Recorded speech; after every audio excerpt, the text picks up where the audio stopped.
12 ئایاری هەموو ساڵێک لە سەرانسەری جیهان ڕۆژی پەرستاران بەرز ڕادەگیرێت. وەک نەریتێکی ساڵانەش هەرێمی کوردستان و بەتایبەت لە شاری کۆیا چەندین چالاکی جۆرا و جۆر ئەنجام دەدرێت. پیرۆزبایی گەرمی خۆم ئاراستەی سەرجەم پەرستارانی جیهان بەگشتی و پەرستارانی کوردستان بەتایبەتی دەکەم. سەر ڕێبوونی قەیرانەکان و ئەو فترەی کە ڤایرۆسی کۆڕۆناش ئێمە بەردەوام وەکو پەرستارانی کوردستان لە خزمەتی هاوڵاتیان و نەخۆشان داین. پەرستاران لەم ڕۆژەدا وێڕای دووپاتکردنەوەی خزمەتی بەردەوامی چین و توێژەکان داواکار بوون ماف و داخوازیەکانیان بەهەند وەربژیرێت.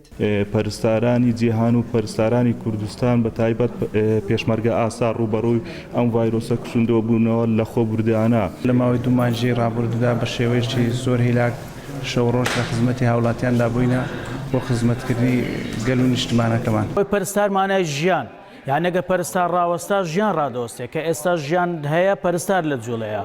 لێ هیوادارم یعنی ساڵێکی دی لەو یادە تەقلیدیانە بە دوور بین کردار هەبی شت بکرێت لە بۆ پەرستار.